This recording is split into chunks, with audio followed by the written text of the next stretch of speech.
Hey my good friends, Sam Haymart with Test Driven TV. We are back with another Toyota Sequoia, and now we're out here on the trail with the 2024 TRD Pro. So we're gonna have a good look at it inside and out. We're gonna take it for a drive, and then I'm gonna tell you what I really think.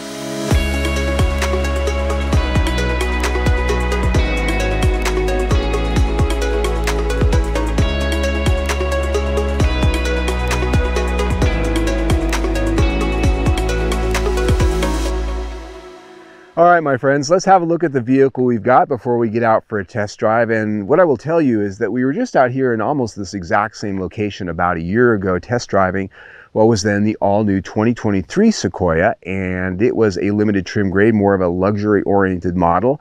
And a lot of you commented that, boy, Sam, we'd love to see you take the TRD Pro out there and see how it does. So here we are, guys. As tested, we are at 80,000 bucks and some change.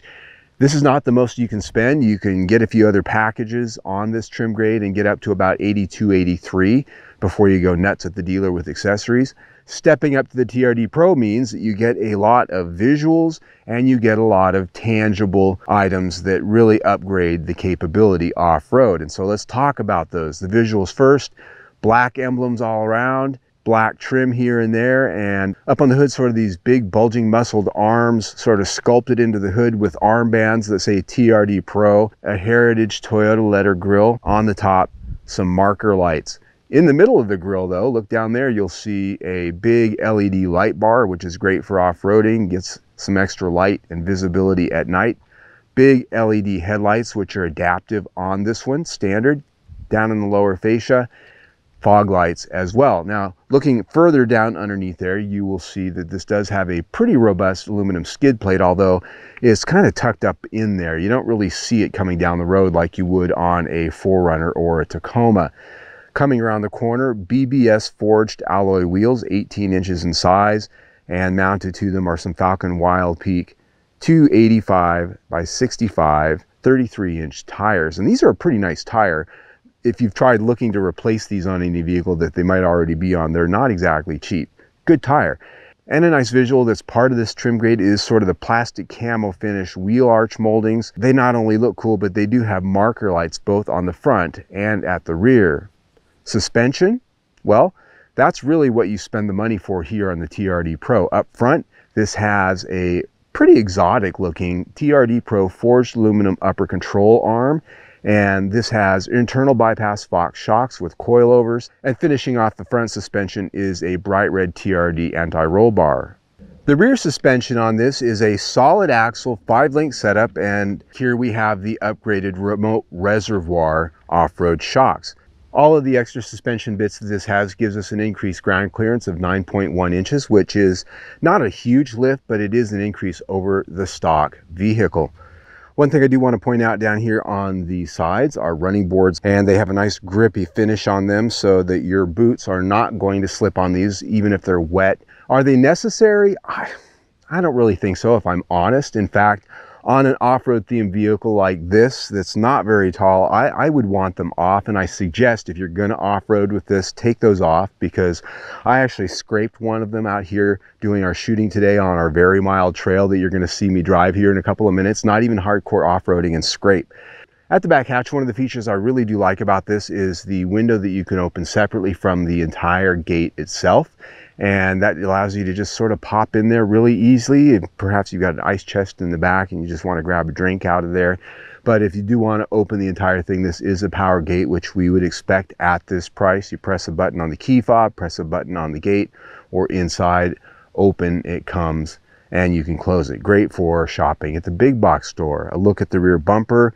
You can see that there's a nice pop off cover down there for a trailer hitch receiver, and on the TRD Pro a nice big dual tip exhaust finisher. Pretty nice touch there. Inside the TRD Pro, the interior treatment in here is a little bit different than what it was in the Limited that we've tested before. It's a little bit more basic in its overall look, yet it still does have a very high level of creature comforts and features. Let's talk about those. First of all, as you can see looking around, it is a blacked out trim treatment. No bright work really to speak of. But the seats, for instance, here are a camo pattern Softex with perforation. They're heated, they're ventilated, and they have this nice TRD Pro embroidered on there with red stitching. They look handsome. I will point out though, they're not leather, and at $80,000 I kind of expect that. Softex is vinyl, it's not leather.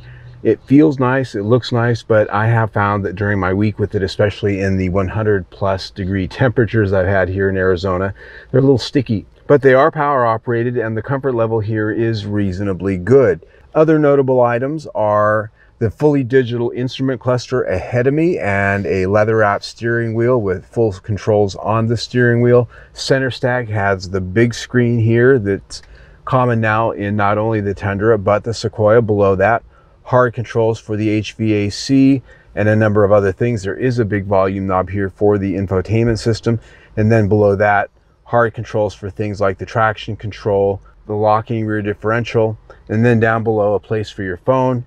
And here we have a wireless charger, a conventional traditional shift knob with a nice leather pattern on it with a red stripe, cup holders off to the side underneath a nice closable cover, and then the drive mode selector behind that, and next to that the selector for the four-wheel drive system. Now, storage inside here is pretty slick. It's a pretty good roomy space. It's got a little slide open drawer here that allows you to reach inside without opening the whole thing up, and then up on top there's also a small tray. Opening it up, you can see there's plenty of space down there. A removable little tray and some extra little doodads in there, but there's a lot of versatility and it's a pretty big space. We'll just leave it at that. Plus, inside there you do have your power ports, both USB and USB-C. The second row seats here in the Sequoia are captain's chairs with a nice center aisle that allows easy access to the third row. And they fold and tumble forward quite easily to allow access to that third row. And looking back there, you can see that it is a sizable seat. One of the things I will point out though is that this floor is pretty high back here, especially under that third row, and that's because the hybrid battery is actually mounted under that third row over the rear axle. And so that has affected the packaging going into that third row back there and into the cargo compartment, which, as you can see, has a higher floor because of the fact that that battery is back there. There's a little shelf that you can adjust to make that floor level. You can also move that shelf around and get different levels depending on what your configuration is. And folding the third row seats down is a power affair. You press the buttons, they fold down. But as you can see, once they're folded down, that's where they're at. They don't just easily remove like some of the competitors out there offer, and they don't go flat down into the floor and give you a larger load space like some of the competitors offer. No, here you've got that big platform, you've got those big seats, they're there, they're not going anywhere. Luckily, as I said, these second row chairs do fold down and get out of your way, but it's not a flat load floor like you expect in some SUVs.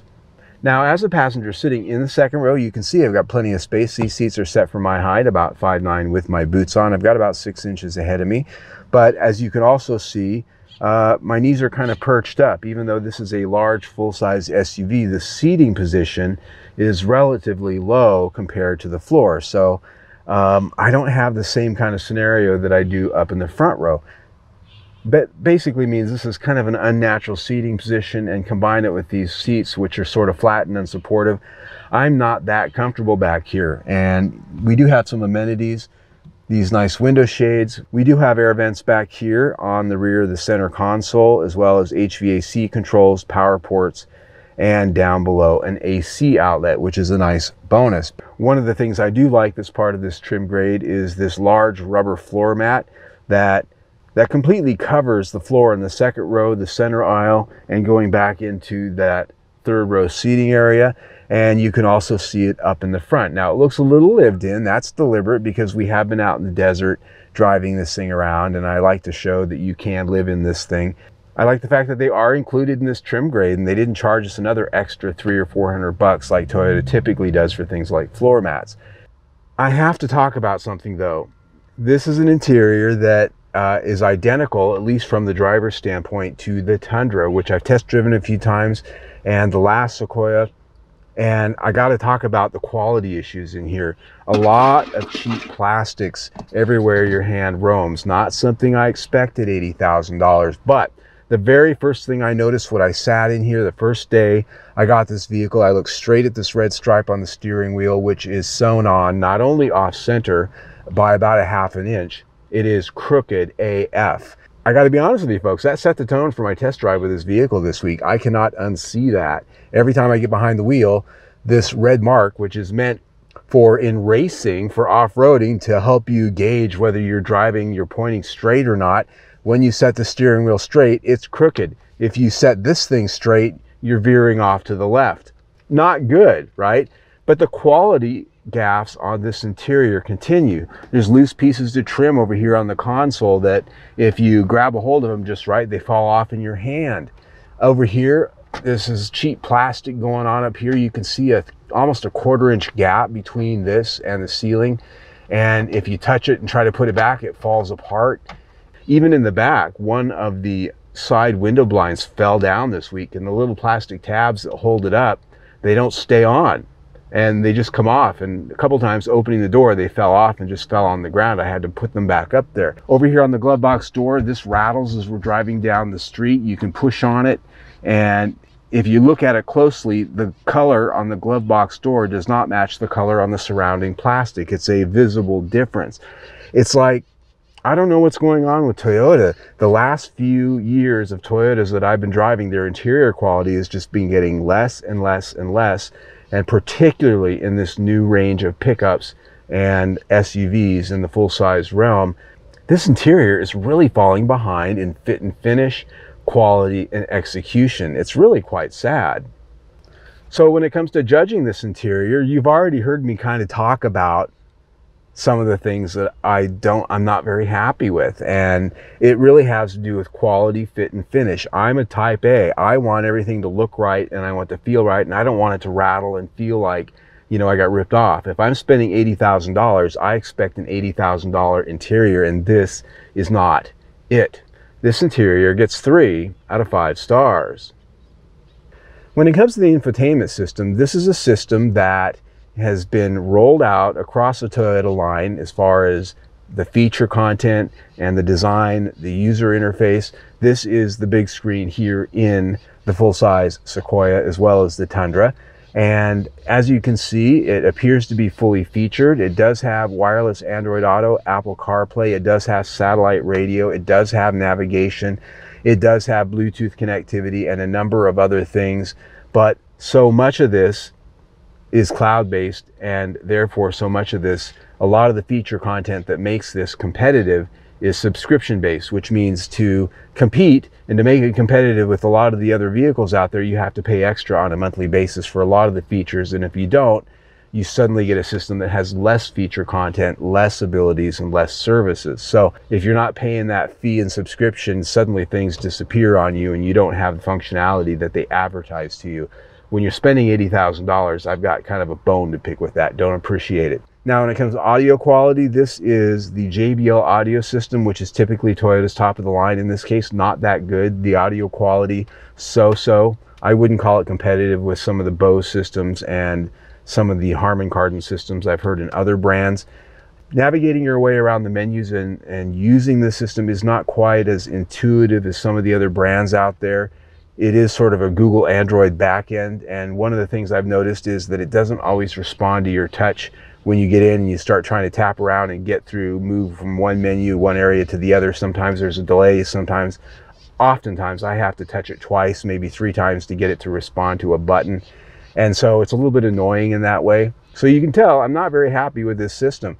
It does have a 360-degree camera, which is reasonably good. You can adjust the camera views, which are helpful, especially if you're off-road. And so it does have versatility in that way, but just living with it every day and using it, it's just not as easy and well done as some of the systems and competitors. And the fact that it has a subscription base for so many of the features that do make it competitive, I'm just not that impressed. This system gets 3.5 out of 5 stars. All right, my friends, now it's finally time to take a drive after all of the discussion about this and that. So we're going to start out here on my trail, which is a nice little place out here in the desert just outside of Phoenix that I like to test vehicles like this on. And we're not doing any hardcore off-roading today because this is a press vehicle and they don't usually like us going crazy with them. And I want to get home so I don't have to have a tow truck take me back. Now, all of that said, this has a pretty good upgraded suspension on it. We talked about some of that and I showed it to you when we did the walk around, but Fox shocks, TRD bits and pieces, and an increased ground clearance. The approach angle, 23 degrees, the departure angle, 20. Now, that's really not as impressive as I'd like for a vehicle that costs this much, but as you can see, me driving over and you looking at the bottom, it is impressive to look at. But I will point out also, if you noticed on the front bumper there, it looks like another journalist has bumped this thing into something, and it's pretty easy because, again, it's not quite as tall as I would like in a vehicle like this. I'd like a little bit more, maybe another ½ inch to an inch up front. Now, I'm getting ready to go up a steep hill right here, and before I do that, I just want to let you know I am in 4 high, and that's so that we have enough traction because it's loose rocks, things like that. And this is about as crazy off-roading as we're going to get. The drive modes on this, not as many direct turn this right to I'm off-roading. Basically, the drive modes here and everything that this offers in the software is essentially identical to what comes on the standard Sequoia. Nothing really different and new here. There is a locking rear differential over here. I'm not going to use that here because I'm not in 4-low, and you have to have 4-low before it'll let you use that. And again, this isn't that challenging. But this is a good way to see how the traction control does work with everything else. So we're just going to cruise up this hill here. And this is just a nice place I like to bring any of the off-road vehicles I test. And this little mogul here gives us a good feel for articulation. And a little bit of slippage at the rear, but no big deal. And this other little thing gives some twist here and a good test of our turning circle. Now, I will point out that with the TRD Off-Road, this does have a 4-foot larger turning circle than the standard Sequoia. So 44 feet is the total turning circle here. Now, as we go down this hill, just going to take it nice and easy here. Did you hear that? That's that running board we talked about. Yeah. Doesn't need to come off if you're going to do any serious off-roading, and this isn't even serious off-roading. So now that we've talked about some of what this has got and what it's capable of, what I want to talk about now is the suspension. But let me stop and put this up in 2 high because we don't need 4-wheel drive anymore. Put it in neutral. Okay, we're good to go. So the suspension, I have to tell you that I really like the improved driving experience that this offers out here with this TRD suspension. As I said, it doesn't quite have the lift, and we've demonstrated why it'd be nice to have a little bit more ground clearance, but this suspension feels good. It's got a nice softness to it, but it's not mushy like, say, a Jeep Wrangler. It's not quite as marshmallowy, even though I like that, but it's not too stiff either. And with these taller sidewall tires with the smaller wheels, I think it's a nice balance of extra capability and a comfortable ride out here. It just feels better out here than the last Sequoia I test drove, which had larger wheels and a more street-tuned suspension. Now, while the trail is very sexy and very fun, the next thing I think is really the big test of any off-road vehicle, and that, my friends, is their desert washboard road. And that's because even though it isn't a rough trail, this rhythmic vibrating washboard surface of this simple and innocuous gravel road can make even some of the best off-road vehicles out there feel like a complete POS. A complete POS. I mean, just look at it. It's like driving over a washboard. That's why they call it that. What I have found out here on this particular drive is that this suspension essentially makes it feel like you've got a little bit more of a solid feel and control, and the stability control going around some of these gravel corners and the extra bite of these tires gives you a little bit more confidence than, say, in the standard Toyota Sequoia. But what is still happening here, just like in the standard Sequoia, is I'm getting a lot of rattling in this interior, and given our conversations about how well put together it is, not a big surprise. The structure of this vehicle still feels like it's a little bit, I don't want to say the word junky, but there's just a lot of creaking and rattling going on. And while the suspension tuning of this new suspension is a lot better for out here off-road, the overall body on frame chassis combination and how this thing feels as it's bolted together, especially going over this surface, it still feels a little bit disjointed and a little bit, well, just not as solid as the last generation Sequoia did. That's just the honest truth. So now that we've had a little bit of fun in the dirt, now we need to see what this thing really drives like, where most people are going to drive it, and that's on the pavement. In that way, driving this Sequoia, the TRD Pro, out here on my favorite back road, as well as around town, in the city, in my neighborhood, and in daily life, I find that it resembles the driving experience of the last Sequoia that I test drove very much. And that is that once we get away from the off-road capability and the improved feel and the handling that this has off-road, this Sequoia still has the same kind of jittery, disconnected feel out here on the paved roads of the world as the last one that I test drove. It just feels like the frame isn't quite as stiff. It feels like the body isn't really connected to it as tightly as it should be. There's just this sense of jitteriness in the overall feel, and there's a sense of vibration and a little bit of shudder that I get through the steering.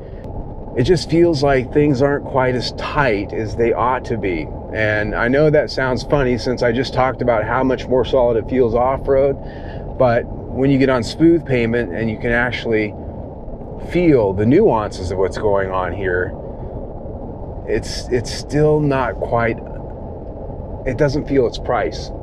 Cattle guard. Now, is it quiet? Yes. Out on the highway on our 70-mile-an-hour highway test, this measures in at 57.9 decibels, which is on the quieter side of average, even with these Falcon Wild Peak tires. And even there, the wind noise was the most prominent thing that I heard, above and beyond the sound of this engine just kind of burbling and grumbling along as it normally does. And we'll talk about that here in a minute. But as to the chassis and the overall handling, feel better off-road, but on the highway about the same as the last time we test drove one. This chassis gets 4 out of 5 stars. Now we've got to talk about what's under the hood, because this is a story. 3.4 liter twin turbocharged V6, and this comes standard as a parallel hybrid, what Toyota calls the iForce Max. That means that between the engine and its 10-speed automatic transmission is a 48 horsepower electric motor, starter motor generator. Mounted in the back, as we've already discussed, is a big hybrid battery pack.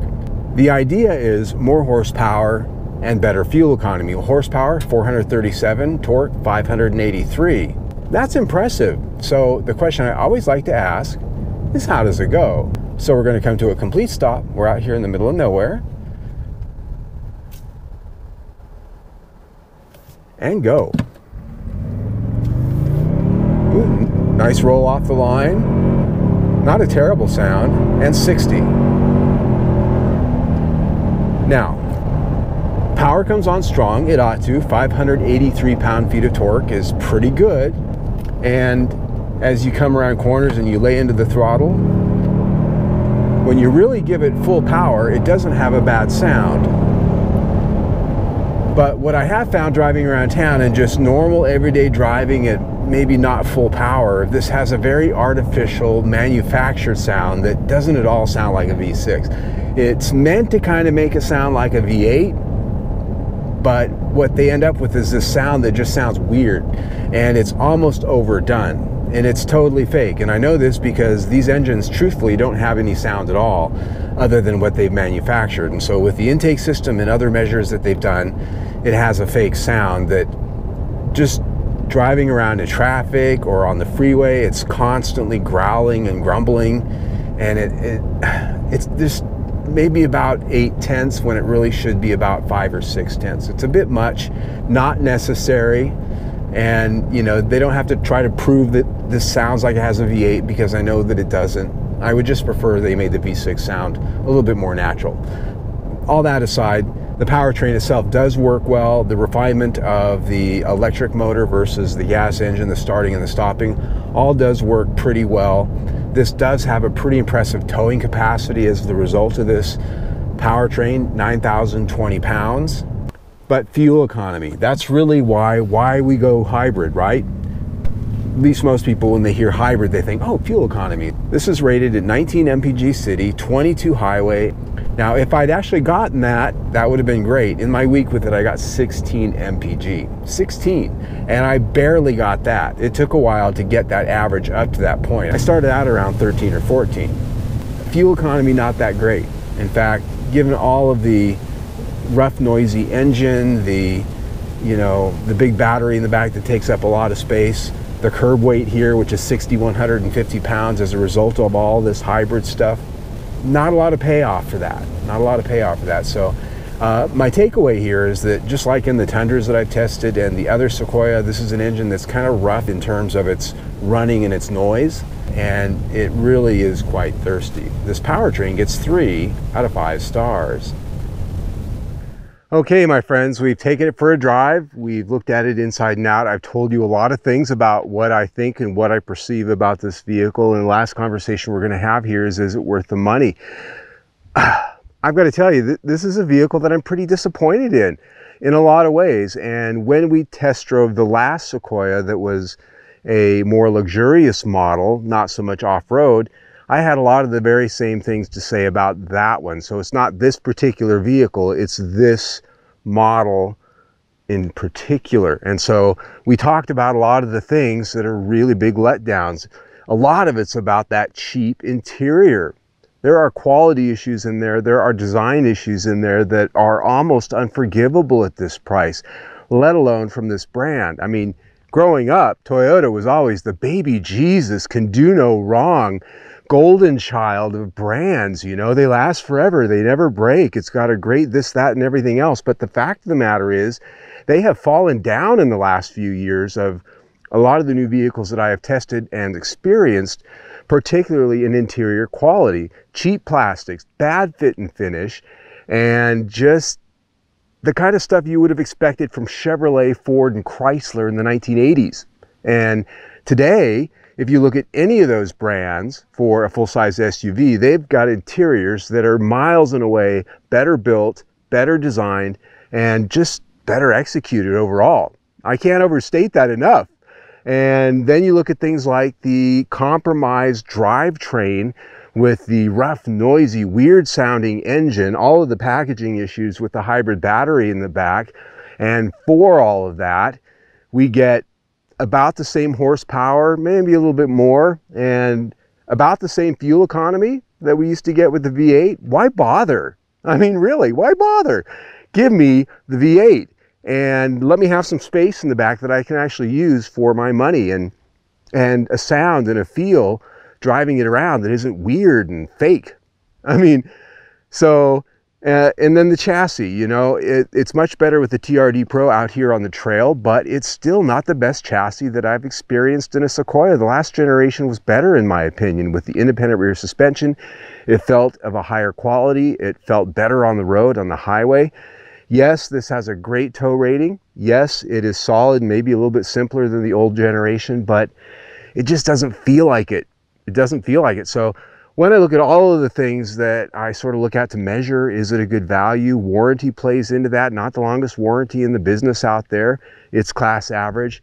All of the things we talked about, this price tag, 80,000 bucks, man. I put value at 3 out of 5 stars. Yeah, so when you put that in with everything we've talked about, we're at 3.3 out of 5 stars for the total review score. That honestly is pretty low on my scale. Most cars get 4 and 5 and up in that range, and 3.3 is the score I would have expected to give to some cheap knockoff brand that just builds crap. And I hate to say that. Toyota has long been a brand of high quality vehicles that are highly reliable. Their resale value is great. all of those things. If you're a Toyota person, you know what I'm talking about. But this latest crop of stuff, particularly the full-size SUV and Tundra truck line, they really missed the mark. So there you go.